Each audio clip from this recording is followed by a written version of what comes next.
Hi all, welcome back to the workshop today, and from that picture there you should be able to see my BW, which we were doing the engine work on only recently. Totally got it sorted, and we had the block re-sleeved. I think we have a picture of it being redone or re-sleeved, and then I had to source a fresh head because the original head had a crack in it. And so there's the fresh head painted, and yeah, so it's been running now it's the 1st of January today, and it's been running for near enough 10 days 10 days I think, feeding the sheep with the trailer that we have on the back. And anyway, 2 days ago I thought I really need to check the valves and stuff on this tractor. And so anyway, before I did that, I thought I'd just check the oil level, and guess what we found. Now some of you might not recognise what's going on there, but in the bottom of that tub is emulsified oil. And emulsified oil means there's water getting into it. So I thought, right, well, we better have that dropped out and see what's going on. So last night I took the rocker cover off. Well, actually it was yesterday morning, because I wanted to do it while the engine was warm. And if I go around to this side, I took the rocker cover off when it was warm, because I was initially expecting to think that one of the two centre push rod tubes, one of those was leaking. I had to replace one because one of them had a slight hole in it. And so I replaced it, and I thought, well, maybe it's that leaking. But actually, when I got it to bits, I discovered antifreezy water dripping out of this bolt.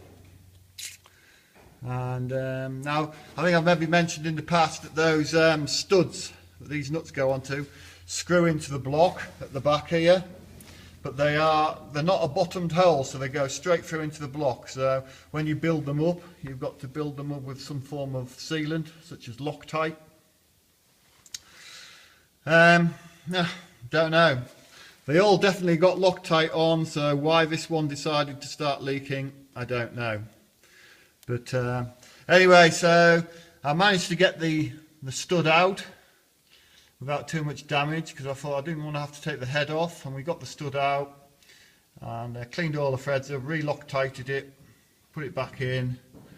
And anyway, checked it again this morning after this morning's feed up, and it's bone dry, so effectively a good repair. So while I've got it to bits and just now servicing it, I've done all the valve gaps again, valve tappet gaps again, because usually on an engine rebuild the valves will bed into the seats, and so this gap here will become slightly smaller again. Obviously I set them all up at 20 thou initially, and anyway, when I remeasured them they were all down to about 18 thou, so I've reset them all again. A good indication of if your tractor tappets are getting a bit tight is that your tractor will start popping a bit more often.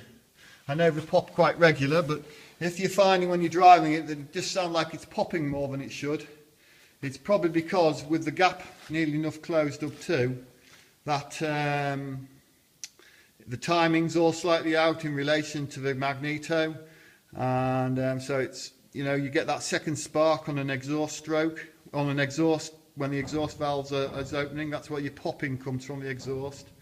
You're getting that second spark from the magneto.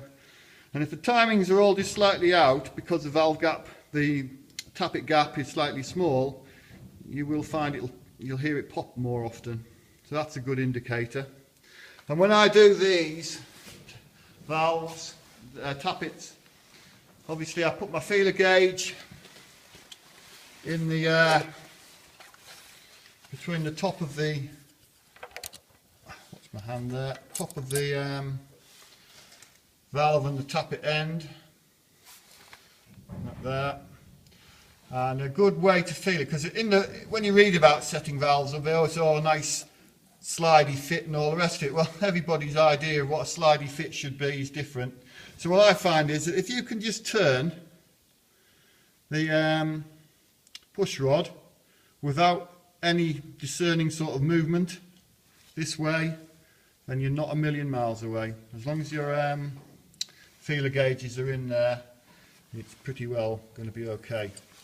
And then obviously when you take the feeler gauge out, you've got that movement. So yeah, so I've just done those again. As I say, it looks like we have cured the water leak. But now, of course, my problem is I've got to clean the crankcase out because there will be residues of antifreezy water in there. I'm thinking there will be. I did drain the oil out when it was really hot, so I'm hoping it has dragged a lot out. So, but foolishly, I hadn't been checking the water level just lately, and of course, when I did check it, I realised there was quite a bit of water missing. And in the bottom of that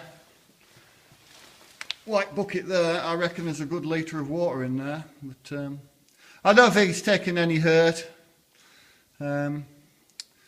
It's a bit embarrassing to me because I like to pride myself on what I do. But it is what it is. I've been very busy of late. We've had no staff in feeding up, so I've just been busy. But anyway, so there we are. So I will put it all back together now. Hopefully we've cured the leak. Get the rocker cover back on, carburetor back on. Now I'll look inside the crankcase just to see how much emulsified oil's left in there. And if there's a bit, well, I'll have to try and just wash it out with a bit of TVO or kerosene. So, but apart from that, the tractor goes well. I really am pleased with it. The rebuild with those flat top pistons, excellent. They came out the factory with flat top pistons, you know, that low compression piston, and that's what you want to put back in them because they just run so much sweeter and smoother than having these blooming aftermarket high compression pistons. They really do. So yeah. I was going to do a quick video on the trailer. As you can see, there's a power shaft goes to it, but underneath there's an oil pump and reservoir and everything, and so the body of the trailer actually does lift. So I will do a video on that. And a bit modern spool, cable driven, Bowden cable spool valve system going.